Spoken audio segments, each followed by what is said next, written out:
வணக்கம் மக்களே! நம்ம நண்பர்கள் அனைவருக்கும் இனிய தமிழ் புத்தாண்டு நல்வாழ்த்துக்கள். மத்தியான வீடியோலயே சொல்லியிருக்கணும். பட் அந்த வீடியோ ஃப்ளோல பார்த்தீங்கன்னா மறந்துட்டேன். இப்ப எப்படியோ ஞாபகப்படுத்தி சொல்லிட்டேன். ஆனா அதுக்கு முன்னாடியே டெலகிராம்ல வாழ்த்துக்கள் தெரிவிச்சிருந்தேன். வீடியோவோட கமெண்ட் செக்ஷன்லயும் பல நண்பர்களுக்கு வாழ்த்து தெரிவிச்சிருந்தேன். ஸோ இந்த தமிழ் புத்தாண்டு நாள் ஒரு நல்ல ஒரு தொடக்கமா நம்ம அனைவரோட வாழ்விலும் இருக்கணும் அப்படிங்கிறது தான் என்னுடைய ஒரு வேண்டுதலா இருக்கு. அனைவரும் ஒண்ணா சேர்ந்து ஒரு நல்ல ஒரு வளர்ச்சிய நம்ம வாழ்க்கையில எட்டணும் அப்படிங்கிறது என்னுடைய ஒரு வேண்டுதல். ஸோ அதை நோக்கி நம்ம பயணிப்போம் இந்த புது புத்தாண்டில். ஸோ இந்த வீடியோல நம்ம பல இன்ஃபர்மேஷன் பார்க்க போறோம். ஒன்னொன்னா பார்ப்போம். அதுக்கு முன்னாடி ஜெனரல் மார்க்கெட் அப்டேட்ட பார்ப்போம். ஸோ நேத்து நம்ம மார்க்கெட் நெகட்டிவா க்ளோஸ் ஆயிருந்தது. இன்னைக்கு நம்ம மார்க்கெட் லீவ். பட் இன்னைக்கு நம்ம மார்க்கெட் இருந்ததுன்னா பட்டை கிளப்பியிருக்கும். பட் என்ன பண்றது? இன்னைக்கு நம்ம மார்க்கெட் லீவா போயிருச்சு. ஸோ இன்னைக்கு குளோபல் மார்க்கெட்டான ஏஷியன் மார்க்கெட் நல்ல பெர்ஃபார்மன்ஸ போஸ்ட் பண்ணியிருந்தது. அதே மாரி அமெரிக்கா மார்க்கெட் பார்க்கும்போதும் கரண்ட்டா பாசிட்டிவ் பெர்ஃபார்மன்ஸ குடுத்துட்டுருக்கு. க்ரூட் ஆயில் பார்க்கும்போது ஒரு சரிவை போஸ்ட் பண்ணிட்டு இருக்கு. ஆல்மோஸ்ட் பார்த்தீங்கன்னா, ஒரு 6% வரைக்கான ஒரு இறக்கத்த க்ரூட் ஆயில் டெலிவர் பண்ணியிருக்கு. ஸோ, இப்ப என்ன இந்த செய்தி? என்ன காரணம் திடீர்னு க்ரூட் ஆயில் இறங்குதுன்னு பார்த்தா, முதல் கட்ட பேச்சுவார்த்தை தோல்வி அடைஞ்சிருச்சு. நாங்க 2வது கட்ட பேச்சுவார்த்தைய பண்ணலாமா? அப்படிங்கிற ஒரு யோசனையில இருக்கோன்ட்டு அமெரிக்கா கிட்ட இருந்து ஒரு அப்டேட் வந்திருக்கு. என்னடா பொழப்பு இதெல்லாம்? அப்படிங்கிற மாரி தான் உலக நாடுகளே பார்த்து கேட்க துடிச்சுட்டு இருக்கக்கூடிய ஒரு கேள்வியா இருக்கு. ஆனா, ஏதோ ஒண்ணு பிளான் பண்ணி நல்லா சம்பாரிக்கிறானுங்க அப்படின்னு மட்டும் நமக்கு தெளிவா தெரியுது இதுலருந்து. ஸோ யார் பலிகாடாக போறா அப்படிங்கிறது தெரியல. எவனோ ஒருத்தன் சம்பாரிக்கிறதுக்கு எவனோ ஒருத்தன் பலிகாடு ஆகுறான். ஸோ இப்போ இந்த மாரியான சூழ்நிலையில மோடி அண்ட் ட்ரம்ப் பார்த்தீங்கன்னா, ஒரு 40 நிமிடம் வரைக்கும் ஃபோன் பேசியிருக்கிறதா ஒரு அப்டேட் குடுத்துருக்காங்க. என்னத்த பேசுனாங்கன்னு தெரியல. ஸோ இந்த போர் ரிலேட்டடா ஏதாச்சும் மேபி பேசியிருக்கலாம். இல்ல வேற ஏதாச்சும் பற்றியும் பேசியிருக்கலாம். நமக்கு ஒண்ணும் தெரியாது. ஸோ பேசியும் ஒண்ணும் ஆகப் போறதில்ல. சும்மா இது ஒரு பெரிய ஹெட்லைனா காட்டுறாங்களே தவிர, இதனால ஏதாச்சும் பயன் இருக்குமான்னு கேட்டா, எந்த ஒரு பயனும் இருக்காது அப்படின்னு தான் நான் நினைக்கிறேன். ஸோ ஓவராலா பார்க்கும்போது, இந்த 2வது கட்ட பேச்சுவார்த்தை நடக்கப் போகுது அப்படின்னு சொல்றதுனால மார்க்கெட்ல ஒரு நல்ல ஏற்றம் நாளைக்கு இருக்கும்னு நான் நினைக்கிறேன். 300லேருந்து ஒரு 350 பாயிண்ட்ஸ் வரைக்கான ஏற்றம் நம்ம மார்க்கெட்ல இருக்கலாம். ஸோ அப்படி நடந்ததுன்னா 24,000 தாண்டிரும். 24,150 வரைக்கும் போலாம்னு நான் நினைக்கிறேன். அப்படியே கொஞ்சம் கொஞ்சமா தூக்கிட்டு போறாங்களாங்கிறத பொறுத்திருந்து பார்ப்போம். ஆனா, எடை போட்ட டைம்ல திரும்ப ஏதாச்சும் ஒரு பஞ்சாயத்து பண்ணுவான். திரும்ப மார்க்கெட்ட அடிப்பாங்க. ஸோ அந்த மாரி ஏதாவது நடந்ததுன்னா, நமக்கு ஏதாச்சும் ஒரு பெட்டரான சான்ஸ் இருக்கக்கூடிய இடத்த மட்டும் நம்ம ஃபோக்கஸ் பண்றதுக்கு ட்ரை பண்ணுவோம். ஸோ நெக்ஸ்ட்டு அப்டேட்குள்ள நம்ம போவோம். அதில ஃபர்ஸ்ட்டு பார்த்தீங்கன்னா, இன்னும் வரக்கூடிய 2030க்குள்ள நம்ம ஊர்ல இருக்கக்கூடிய இந்த ஹோட்டல் நிறுவனங்கள் எல்லாம் ஓவராலா ஒரு 70,000 புது ரூம்ஸ ஆட் பண்றதுக்கு திட்டம் தீட்டியிருக்கிறதா தகவல் வந்திருக்கு. கிட்டத்தட்ட ஒரு 2 1/2 மடங்கு வளர்ச்சி இருக்கும் அப்படிங்கிற மாரி ஒரு கணிப்பு பார்த்தீங்கன்னா குடுத்துருக்காங்க. ஒரு ப்ரெடிக்ஷன் குடுத்துருக்காங்க. ஸோ நடக்குமா? நடக்காதாங்கிறத பொறுத்திருந்து பார்ப்போம். பட் இப்போதைக்கு ஹோட்டல் ஸ்டாக்ஸ் எல்லாம் ஒரு நல்ல ஒரு இடத்துல தான் இருக்கு. அதாவது வேல்யூவேஷன்ல இருக்கு. ஸோ ஐடிசி ஹோட்டல் எல்லாம் அருமையான ஒரு கரெக்ஷன போஸ்ட் பண்ணிட்டு வந்துட்டுருக்கு. ஆ பட் இந்த இந்த வேல்யூவேஷன் ஓகேவா? அப்படிங்கிறத அ நம்ம தான் முடிவு பண்ணணும். பட் என்ன பொறுத்தவரைக்கி கொஞ்சம் கூட இந்த வேல்யூவேஷன்ல போய் அவசரப்படணுங்கிற ஒரு அவசியம் இல்ல. நான் இதுக்கு பதிலா பெட்டர் நான் ஐடிசிய ஃபோக்கஸ் பண்ணுவேன். பட் இந்த ஹை ரிஸ்க் டேக்கர்லாம் இருப்பாங்க. ஸோ அவங்க வேணா இத செக் பண்ணி பார்க்கலாம் சூட்டபிளா இருக்கான்ட்டு. பட் நம்ம நான் எடுக்கக்கூடிய இந்த ஹை ரிஸ்க் அப்படிங்கிறது பார்த்தீங்கன்னா, ஸோ இப்ப இந்த மாரி தெரியாத ஸ்டாக்ஸ் பக்கம் தான் நான் போய் எடுப்பேன். ஸோ மோஸ்ட்லி அந்த பங்குகள் பக்கம் ரீட்டெயில் இன்வெஸ்டர் தல கூட எட்டி பார்க்காத ஒரு இடமா இருக்கக்கூடிய இடத்துல, ஸோ நான் பார்த்தீங்கன்னா, சில ஹை ரிஸ்க் பெட் எடுப்பேன். பட் அத இங்க டிஸ்கஸ் பண்றது இல்ல. காரணம் ஏன்னா, அது ஹை ரிஸ்க் பெட்ஸ். அதனால அத இந்த இடத்துல நம்மளால டெஃபினட்டா டிஸ்கஸ் பண்ண முடியாது.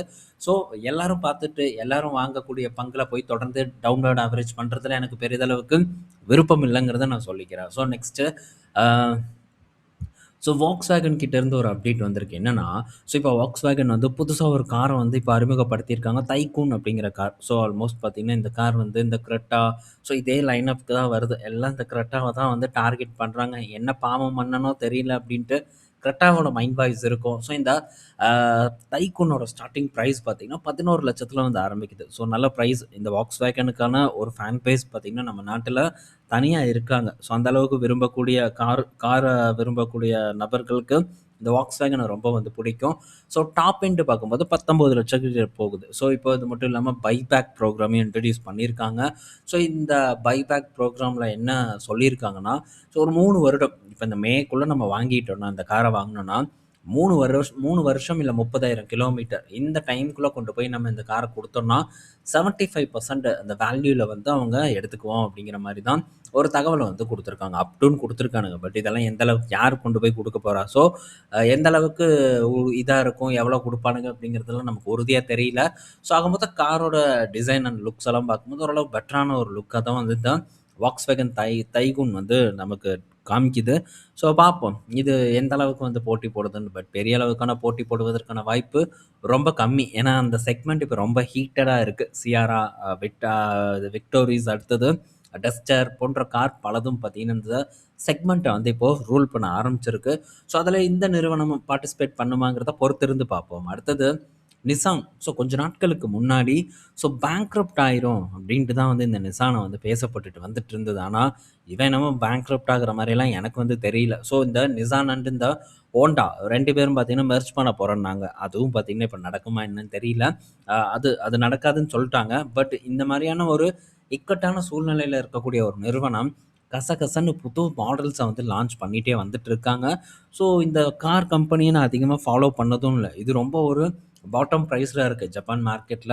ஸோ, ஜப்பான் மார்க்கெட்ல டைரக்ட்டா இன்வெஸ்ட்மென்ட் பண்றதுக்கான ஒரு ஆப்ஷன் என்கிட்ட இல்ல. அதனால நான் பண்ண மாட்டேன். ஸோ, அதனால பெருசா பண்ணவும் முடியாது. பட் மேபி இந்த ஜப்பான் மார்க்கெட்ல பண்ணக்கூடிய நபர்கள் இருந்தா, இந்த நிசான் நிறுவனத்த செக் பண்ணி பாருங்க. இவன் ஏதோ ஒரு அப்படியே வந்து ரிவர்சல் போயிருவானோ அப்படின்னு எனக்கு தோணுது. நான் வந்து இந்த ஷேர் மார்க்கெட் சேனல்ன்ட்டு இல்ல. இன்னும் சில பக்கமெல்லாம் பார்த்தீங்கன்னா, போயிங் நிறுவனத்த பற்றியெல்லாம் பலரும் வந்து பேசியிருக்காங்க. போயிங் எல்லாம் முடிஞ்சிருச்சு அவ்வளோதான் அப்படின்னு பேசுனாங்க. போயிங் அதுக்கப்புறம் ஒரு ரெக்கவரையும் போஸ்ட் பண்ணுச்சு. இன்டெல்லையும் வந்து பேசுனாங்க. ரெக்கவர போஸ்ட் பண்ணியிருக்கு. இந்த நிசானும் பெரிய அளவுக்கு பேசப்பட்டது. பட் இப்ப நிசானோட செயல்பாடுகள் எல்லாம் பார்த்தா எனக்கு என்னமோ போண்டி ஆகுற மாரி தெர்ல. இன்ட்ரஸ்டட் நீங்க ஜப்பான் மார்க்கெட்ல இன்வெஸ்ட்மென்ட் பண்ணக்கூடிய இல்ல, ஜப்பான் நாட்டிலே நம்ம நண்பர்கள் சில பேர் இருக்காங்க. செக் பண்ணி பாருங்க இந்த நிறுவனத்த.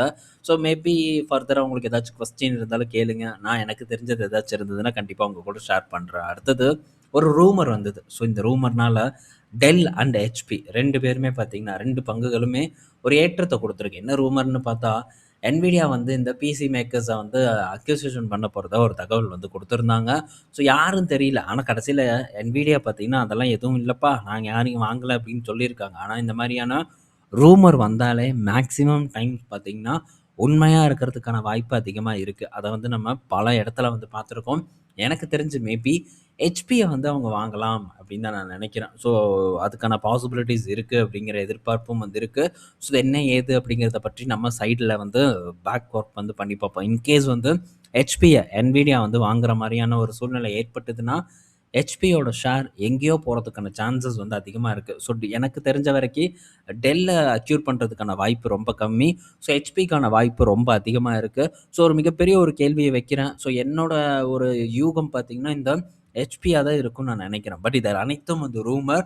பட் ரூமர் மேக்ஸிமம் டைம்ஸ் உண்மை ஆகலாம். ஆனா நம்ம இந்த ரூமருக்கு எப்படி வந்து நம்ம ஆக்ட் பண்றோம்? இன்கேஸ் வந்து நம்ம இதெல்லாம் நடக்கிறதுக்கு முன்னாடியே நம்ம ஆக்ட் பண்ணிட்டோம். நம்ம ஒரு நல்ல டிசிஷன் எடுத்துட்டோம் அப்படின்னா, நமக்கு ஒரு மிகப்பெரிய ஒரு ரிட்டர்ன் வந்து கிடைக்கும். பட் நம்ம அ அதுக்கான ஒரு வேலைய வந்து பண்றதுக்கு ஆரம்பிப்போம். சைட்ல நீங்களும் கூட வந்து செக் பண்ணி பாருங்க. இன்கேஸ் நடந்தா பெரிய ஒரு பெர்ஃபார்மன்ஸ வந்து நம்ம ஒரு ஷார்ட் டெர்ம்ல எக்ஸ்பெக்ட் பண்ணலாம். ஏன்னா, NVIDIA வந்து இந்த பிசி செக்மெண்ட்டையும் வந்து புடிக்கணும் அப்படிங்கிற ஒரு இதுல இருக்காங்க. ஏன்னா, அவங்க இப்ப புது சிபியும் வந்து லான்ச் பண்றாங்க.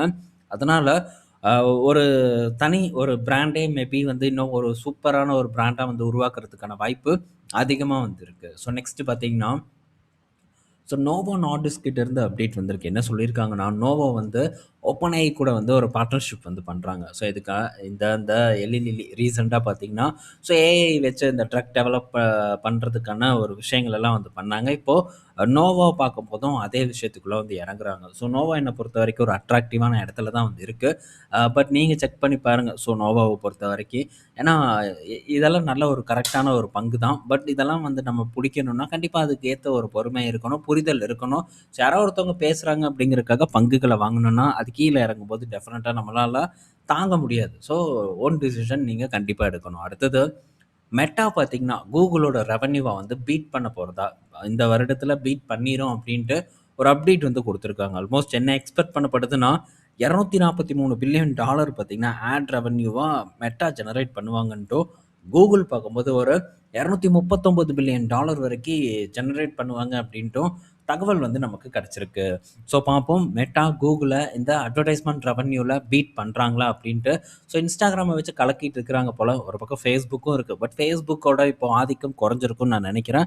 ஸோ நான் ஃபேஸ்புக்லயும் இல்ல, இன்ஸ்டாலயும் பெருசா ஆக்டிவா வந்து இல்ல. ஸோ ஏதோ இருக்கு அப்படிங்கிறதுக்காக இருக்கு. தவிர நம்ம அதெல்லாம் யூஸ் பண்றது கிடையாது. யூஸ் பண்றதுக்கான நேரமும் நமக்கு கிடையாது. ஸோ இந்த மெட்டா, அதுக்கப்புறம் கூகுள், அமேசான் இவங்க மட்டுமே பார்த்தீங்கன்னா கிட்டத்தட்ட குளோபல் அட்வர்டைஸ்மெண்ட் ஸ்பெண்டிங்கில் 60% மார்க்கெட் ஷேரை இவங்க 3 பேரும் தான் வந்து வச்சுருக்காங்க. ஸோ அப்போ பார்த்துக்கோங்க உலகம் ஃபுல்லாக எந்த அளவுக்கு இந்த நிறுவனங்கள் வேரூன்றி இருக்குது அப்படிங்கிறத. ஸோ இந்த வீடியோவில் நம்ம பல இன்ஃபர்மேஷன் பார்த்துருப்போம். பெரும்பாலான குளோபல் அப்டேட்டும் வந்து பார்த்துருப்போம். ஸோ பயனுள்ளதாக இருக்கும்னு நான் நினைக்கிறேன். எல்லாமே முக்கியமான அப்டேட்டை தான் எடுத்துகிட்டு வந்திருக்கேன். ஸோ இதுக்காக தனியாக போய் நம்ம ரீட்டைல் ஆப்ஷன் குளோபலில் டிஸ்கஸ் பண்ண முடியாது. அங்கே ஏதாச்சும் இண்டிவிஜுவல் ஸ்டாக் பற்றியான அப்டேட்டை இன்கேஸ் ஏதாச்சும் வந்ததுன்னா, ஒரு இம்பார்ட்டன்ட் வந்ததுன்னா கண்டிப்பாக அந்த இடத்துல நம்ம டிஸ்கஸ் பண்ணுவோம். ஸோ நாளைக்கு நம்ம இன்னொரு வீடியோவில் மீட் பண்ணுவோம். பாய் மக்களே.